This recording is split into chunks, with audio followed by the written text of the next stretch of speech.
Alam mo ba na sa kabila nga Amerika at Sina, mayroong isang bansa sa mundo ngayon na hindi basta-bastang magalaw ngang sinuman? Ang dahilan kung bakit ang bansang iyon ay ang Pilipinas?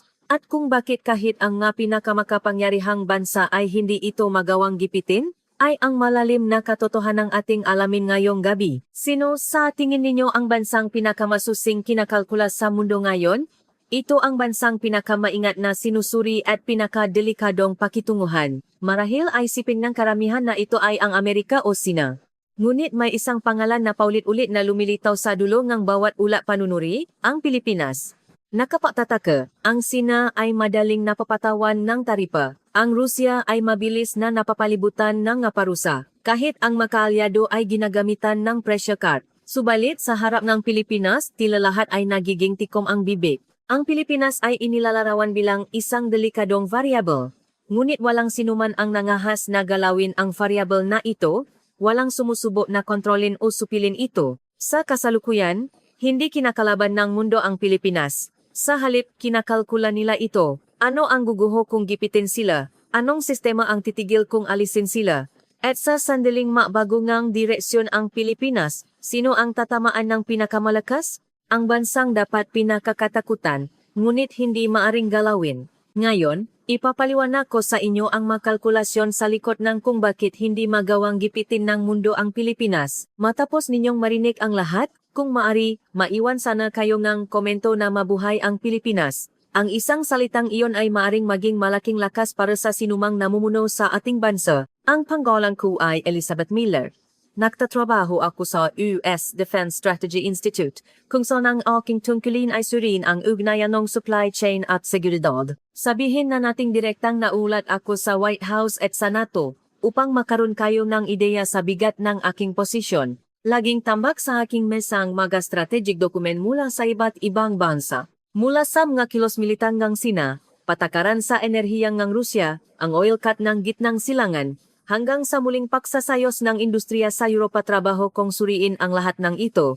Ordinaryong Lunes ng umaga noon, isang bagong atas ang ibinigay sa akin ng Pentagon. Simple lang ang pamagat. Bakit hindi umeepekto ang mga parusa at panggigipit sa Pilipinas? Sa una, inisip kong hindi ito gaanong mahalaga. Suriin lang ang isang mid-size na bansa.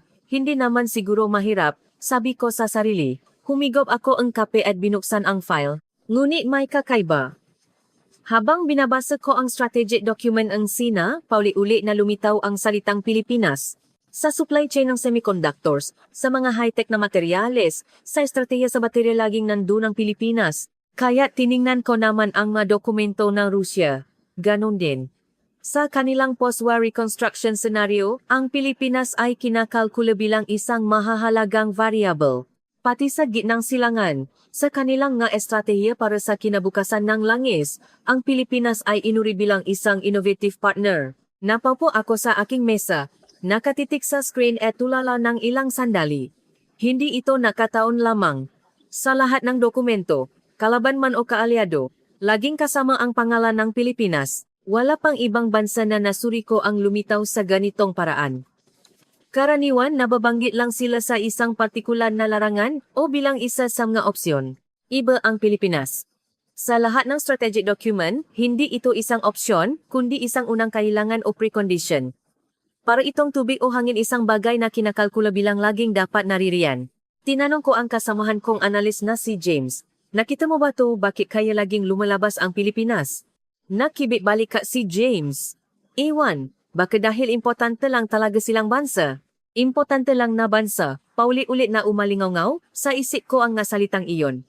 Ganon lang ba talaga kasimple? Nagsimula akong mahukay ng mas malalim. Sa paghahambing ng classified document ng iba-ibang bansa, isang pattern ang aking natuklasan, walang kahit isang dokumento ang gumawa ng senaryo kung saan wala ang Pilipinas. Kahit pasamgay estratehiya sa pagunlat mag-Afrika na tila walang direktang kaugnayan, ang mataas na antas nagakasanayang teknikal Pilipino ay kasama sa kalkulasyon. Noon ko napatanto, hindi ito simpleng atas lamang. Maaring ang buong pananaw ko sa mundo ay mali pala. Ang paniniwala ko na ang Pilipinas ay isang bansang dapat pamahalaan at hindi sentro ay nagsimulang mayanig. Tumingin ako sa labas ng bintana. Malinsangan pa rin ang kalangitan ng Washington DC ngunit sa isip ko may nagsisimula ng makbago, dahan-dahan ngunit tiyak. Kinabukasang Martes, naglakbay ako patungong Naval Strategy Command sa Norfolk, Virginia. Isang lugar na hindi ko karaniwang pinupuntahan. Ngunit sa paghahanap kong datos tungkol sa Pilipinas, kinailangan ko ang impormasyon mula sa panig ng hukbong dagat. Malamig ang hangin salop ng gusali ng command. Habang naglalakad ako sa pasilyo, isang opisyal ang gumabay sa akin patungo sa isang conference room. Doon, isang internal report ang iniabot sa akin. Sa pabalat, nakasulat, ulat sa pagsusuri ni kakayahan, sa pagpapanatili at pagkukumpuni ni mega barkong pandigma, top secret. Binuklat ko ang unang pahina. At halos mapigil ko ang aking hininga. Malami ang tono nga ulat. Nakasaad dito na ang nasipyat ng Amerika ay lampas na sa kanilang kapasidad. Ang pagkukumpuni ng isang aircraft carrier ay tumatagal ng 2 taon ng higit sa inaasahan at ang paggawa ng mga submarino ay patuloy na naantala. Ang mas nakakagulat ay ang nasa susunod na pahina. Nakasulat doon ang pagsusuri sa kakayahan ng mga Pilipino sa larangan ng teknikal na serbisyo. Rate ng tagumpay sa proyekto, 98%, porsyento ng depekto, 0.3%, at ang pinakanakamamangha ay ang kanilang precision at efficiency. Nakasaad na ang makomplikadong sistema na inaabot ng 5 taon para ay upgrade ng mga Amerikano ay kayang tapusin ng mapiling technical team mula sa Pilipinas sa loob lamang ng 2.5 taon at sa mas mataas na kalidad. Nangingini ang kamay ko habang binabasa ang ulat. Talaga bang ang sarili nating hukbong dagat ang gumawa ang dokumentong ito? Isang Navy Captain na nakaupo sa silid ang nagsalita.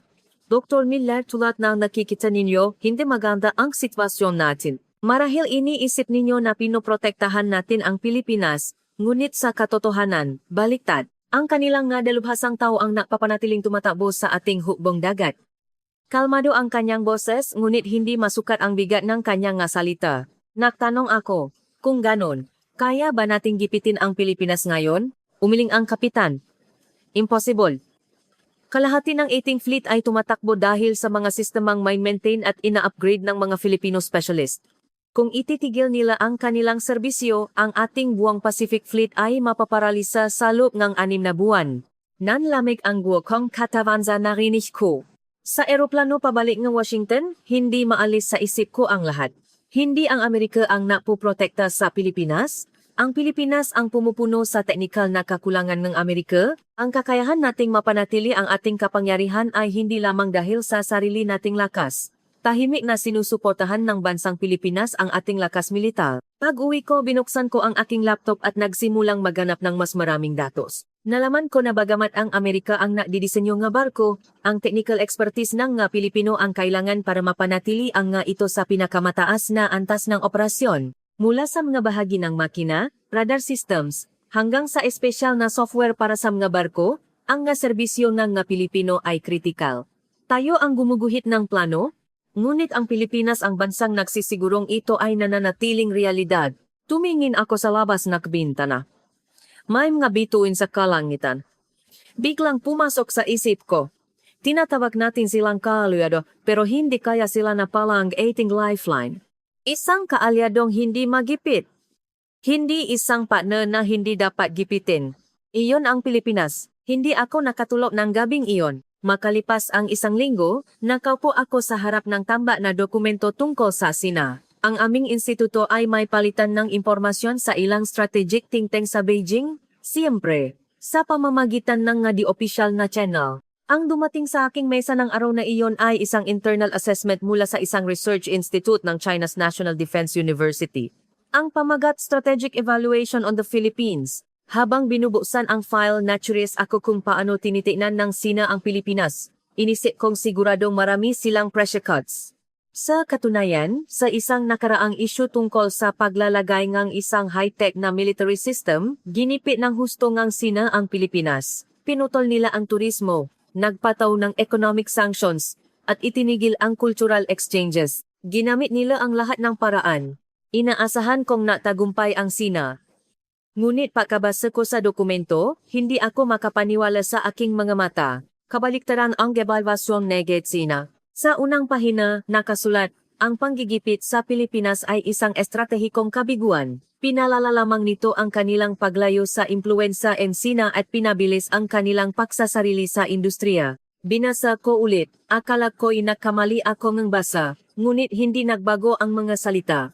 Mas naging tiyak pa ang dokumento. Mula na maganap ang panggigipit, natagumpay ang Pilipinas na palakasin ang kanilang lokal na industriya ng semiconductor materials at sa teknolohiya ng baterya, ay nilakpasan pa nila ang Sina. Lahat ng pagtatangka ng Sina na supilin ang Pilipinas ay nagbunga ng kabaliktaran. Napasandal ako sa aking upuan. Hindi lang ito simpleng kabiguan. Ang Sina mismo ang umamin, hindi kayang kontrolin ang Pilipinas sa pamamagitan ng panggigipit. Nang buklatin ko ang susunod na pahina, mas naging interesante ang nilalaman. Inuri ng Sina ang Pilipinas hindi bilang isang target na dapat isama o alisin, kundi bilang isang unmanageable variable. Nakakagulat ang dahilan. Kung alisin ng Pilipinas ang paggunad ng artificial intelligence ng Sina ay mantala ng 2 taon, ang kanilang plano sa produksyon ng electric vehicle ay guguho, at ang kanilang industriya ng aerospace ay titigil. Ang Pilipinas ang bansang kapag ginipit mo, ang sarili mong bansa ang mayayani. Nang binasa ko ang huling bahagi ng dokumento, kinilabutan ako. May isang pangungusap doon na nagsasabing, ang Pilipinas ay isang bansang hindi kayang bigyan ng definisyon. Hindi kaalyado, hindi kaway, hindi mahina, hindi rin napakalakas. Lampas sila sa sakla ng ating kayang kalkulahin. Kahit ang nga strategis ng Sina ay hindi alam kung paano pakikitunguhan ang Pilipinas. Humigop ako ng kape. Malamig na. Ang Sina ang isa sa mga bansang may pinakamalalim na estratehiya sa mundo. Ngunit sila mismo ang umamin na sa harap ng Pilipinas, hindi gumagana ang kanilang estratehiya. May isang leksyon na natutunan ang Sina mula sa kanilang nakaraang panggigipit. Kapag ginalaw mo ang Pilipinas, ikaw mismo ang masasaktan. Nang gabing iyon, pauwi ko. Sinabi ko sa aking asawa, mahal, may nakita akong kakaiba ngayon. Tinalo ng Pilipinas ang Sina. Tumawa ang asawa ko at natanong, nakaroon bang giyera? Umiling ako, hindi. Mas malala pa sa giyera. Isang pressure war at sumuko ang Sina. Hindi makapaniwala ang isura ang asawa ko, ngunit sigurado ako. Ito ang katotohanan. Kinabukasang buwan, pumunta ako sa Brussels para sa isang European Security Conference. Hinanap ito sa NATO headquarters. At ang tema ay ang post-war reconstruction strategy para sa Rusya. Puno ang conference room nga maeksperto mula sa iba't ibang bansa sa Europa, mga kinatawan mula sa Alemanya, Pransya, Britanya, at Poland.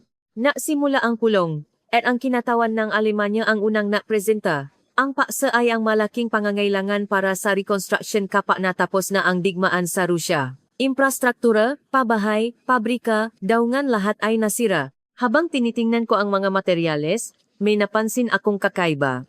Sa listahan ng mga posibleng partner para sa reconstruction, wala ang mga bansa sa Europa. Sa oras ng tanghalian, tinanong ko si Pierre, ang kinatawan ng Pransya, bakit wala ang nakumpanya sa Europa sa reconstruction? Bumuntong hininga si Pierre, kahit gustuhin man namin, hindi kami pwede.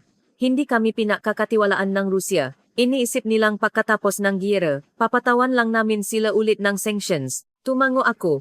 May punto siya. Paano naman ang Sina? Tanong ko ulit. Ngumiti ng mapait si Pierre. Mas malaking problema ang Sina. Magpapautang sila ng pera, pero hihingin nila pati ang kaluluwa mo. Sa tingin mo ba gugustuhin ng Rusya na maging alipin ng Sina?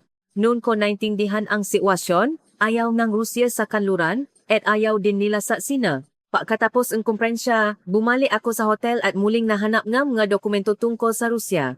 Ang aming instituto ay may isang team na sumusuri sa mga Russian strategic document.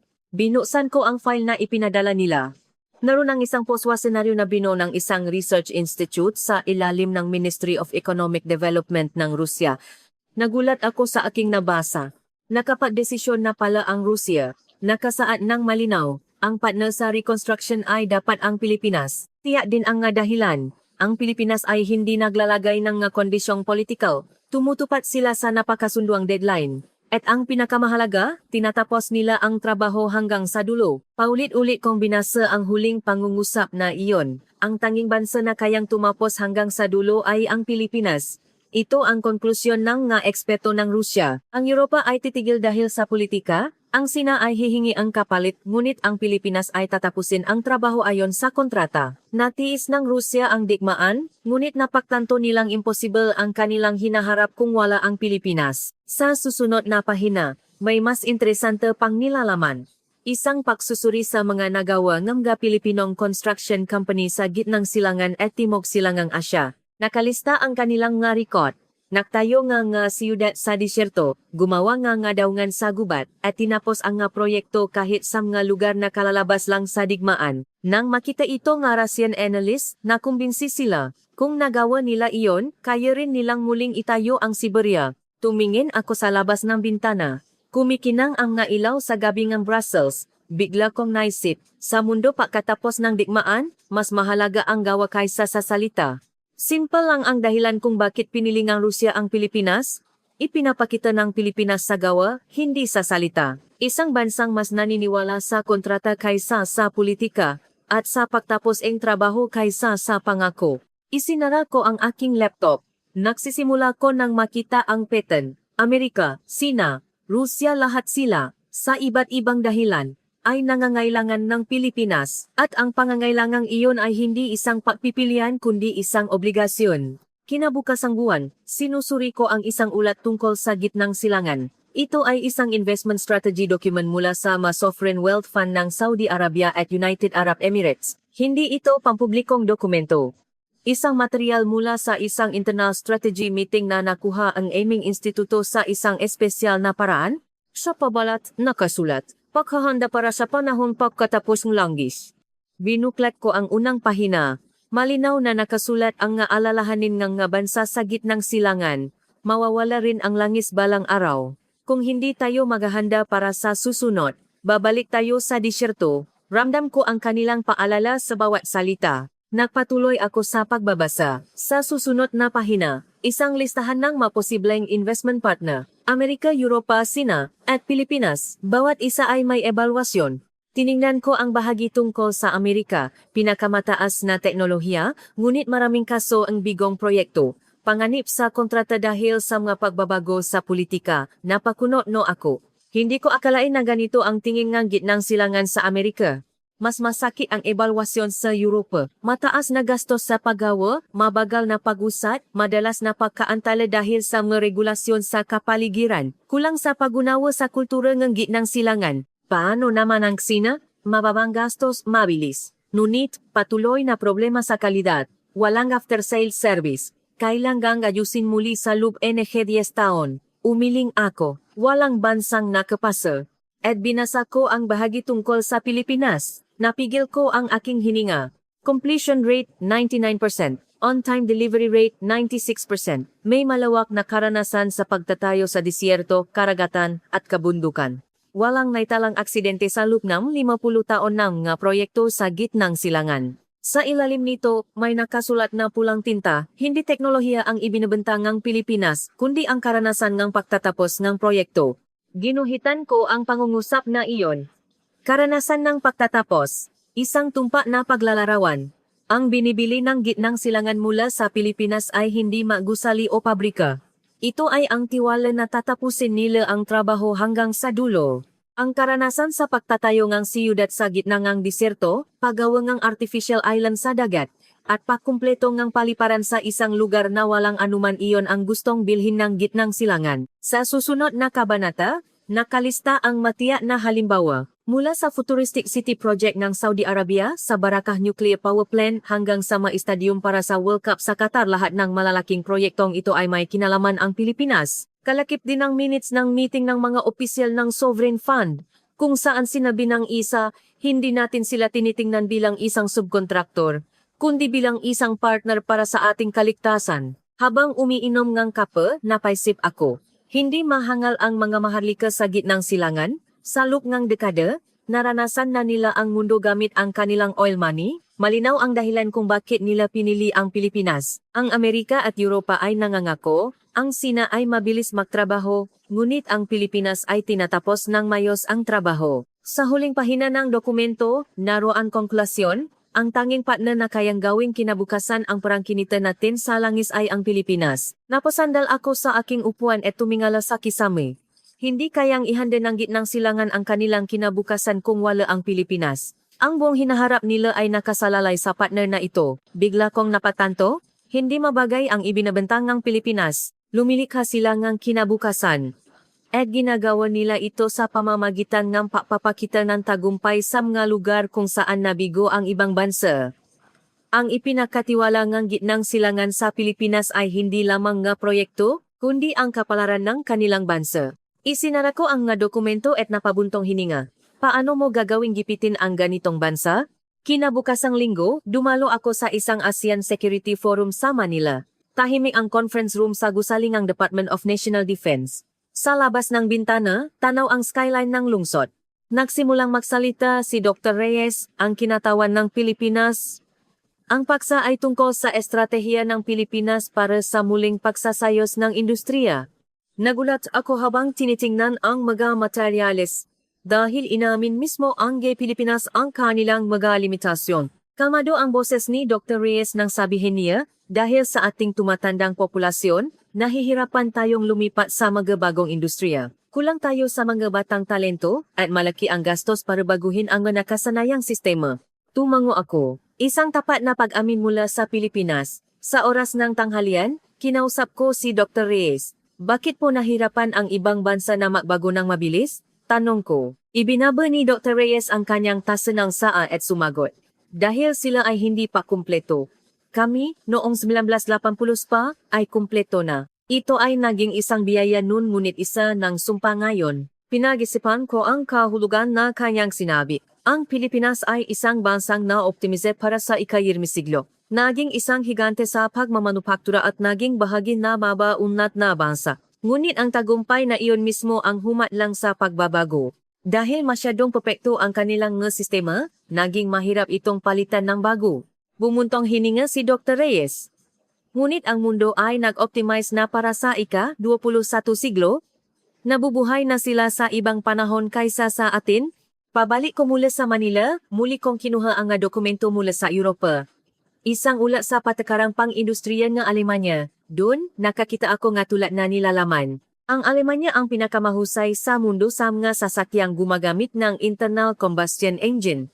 Ngunit mabagal ang kanilang paglipat sa mga electric vehicle. Bakit? Dahil milyon-milyong tao ang nagtatrabaho sa kasalukuyang industriya at inaabot ning taon ang pakikipag-negosasyon sa mga unyon ng manggagawa. Ikinumpara ko ito sa datos ng Pilipinas.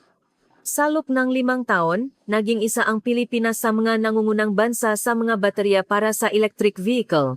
Paano nila ito nagawa? Natagpuan ko ang sagot. Dahil kakaunti ang kailangang baguhin ng Pilipinas. Kakaunti rin ang political resistance. Ang isang desisyon na abutin ng 3 taon para pakasunduan sa Europa ay sapat na ang 1 taon para papasyahan at ipatupad sa Pilipinas. Binasa ko rin ang ulat mula sa Pransya. May isang pangungusap doon, masyado tayong naging kumpleto ng maaga. Ang 20th century welfare system, 20th century labor laws, 20th century industrial structure lahat ng ito ay pabigat na ngayon. Umiling ako. Tumpa ang pagsusuri ng Europa sa kanilang sarili. Nang gabing iyon, isinulat ko sa aking talan. Ang Pilipinas at Europa ay nga bansang kinumpleto ang ika-20 siglo.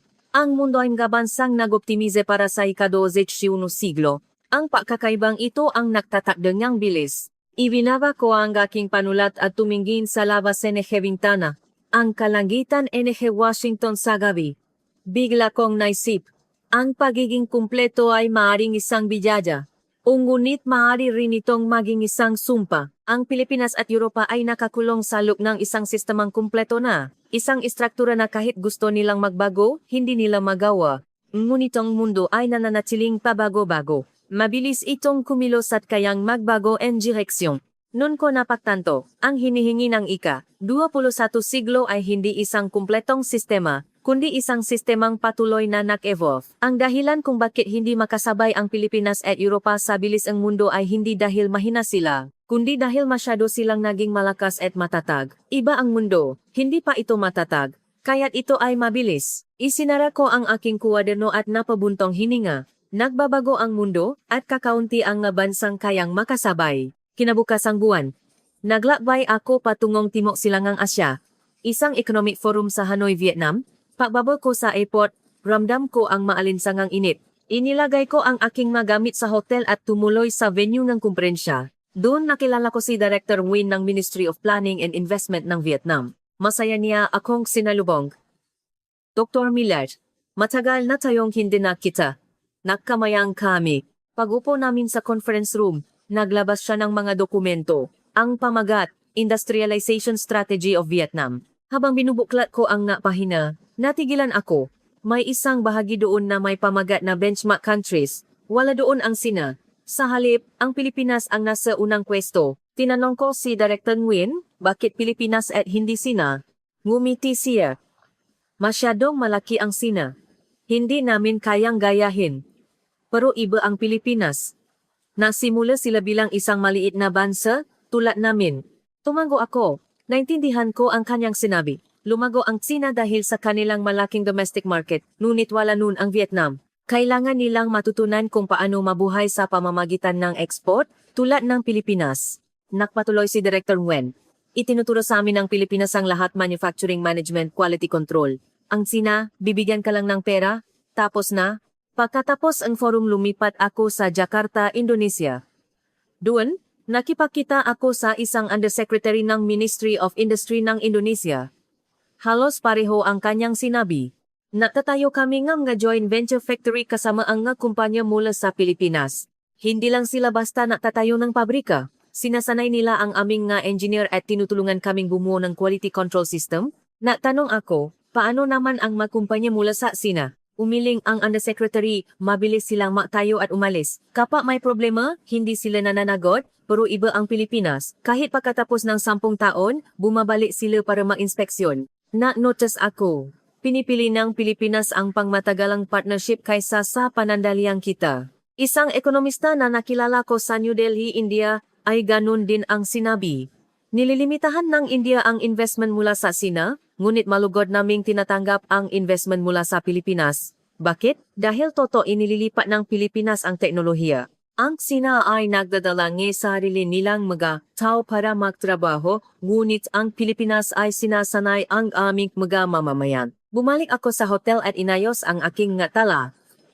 Vietnam, Indonesia, India, lahat sila ginagawang modelo ang Pilipinas. Bakit? Natapwan ko ang dahilan. Dahil ang Pilipinas ay isang bansang tunay na nakaayat sa hagdangong paunlad. Ang kanilang karanasan mula sa pagiging isang mahirap na bansa noong 1960 hanggang sa pagiging isang maunlad na bansa sa 2020 iyon ang gustong matutunan na maumuunlad na bansa. At ang mas mahalaga, handang ibahagi ng Pilipinas ang karanasang iyon. Nagtagumpay ang Sina, ngunit ipinipilit nila ang kanilang paraan. May karanasan ang Europa, ngunit iyon ay noong unang panahon pa. Ang Pilipinas ay patuloy na lumago hanggang kamakailan lamang at itinuturo nila ang kanilang kaalaman sa real time. Tumingin ako sa labas ng bintana. Ang gabi ng New Delhi, hindi mabilang na sasakyan ang gumagalaw at magagusaling nagtataasan. Ang bansang ito ay tinatahak ngayon ang daang tinahat ng Pilipinas 30 taon na ang nakalipas. At ang Pilipinas ang nagsisilbing gabay sa daang iyon. Isinulat ko sa aking kwaderno. Ang karaniwang estratehiya ng maumunat na bansa, iwasan ang Sina, matuto sa Pilipinas. Ang Pilipinas ang tanging bansa na nakakaalam ng susunod na hakbang. Ibinaba ko ang aking panulat at napabuntong hininga. Ang Pilipinas ay hindi na lamang isang manufacturing hub, ito na ang aklat-aralin para sa pag-unlad. Paano mo gagawing gipitin ang ganitong bansa? Imposible. 3 buwan ang lumipas, nakaupo ako sa aking opisina sa Washington. Tambak sa aking mesa ang lahat ng datos na nakalap ko sa mga nakaraang buwan. Amerika, Sina, Rusya, Gitnang Silangan, Pilipinas, Europa, at mga umuunlad na bansa. Lahat ng dokumento ay tumuturo sa isang konklusyon. Umupo ako sa harap ng keyboard at nagsimulang isulat ang aking final report. Isang ulat na isusumite sa National Security Council ng White House. Simple ang pamagat. Bakit hindi umaapekto ang mga parusa at panggigipit sa Pilipinas? Isinulat ko ang unang pangungusap. Ang ulat na ito ay naglalahat ng isang estratehikong muling pagsusuri sa Pilipinas. Gumagalaw ang aking daliri sa keyboard. Inisa-isa kong inayos ang nakasongang bawat bansa. Hindi kayang mapanatili ng Amerika ang kanilang hukbong dagat kung wala ang Pilipinas. Kapag ginipik ng Sina ang Pilipinas, ang sarili nilang industriya ang mayayani. Kailangan ng Rusya ang Pilipinas para sa kanilang muling pagbangon pagkatapos ng digmaan. Ipinakakatiwala ng Gitnang Silangan ang kanilang kinabukasan pagkatapos ng langis sa Pilipinas. Hindi makasabay ang Europa sa bilis ng Pilipinas. Ginagawang modelo nga umunlad na bansa ang Pilipinas. Huminto ako sa pagtype at tumingin sa labas ng bintana. Tanaw ang ilo Potomac. Kumikinang ang sikat ng araw sa ibabaw ng tubig. Bigla kong naalala ang sarili ko ilang buwan na ang nakalipas. Ako na inisip na ang Pilipinas ay isang bansang dapat pamahalaan at hindi sentro. Ngayon ko lang naintindihan kung gaano ako nakamali.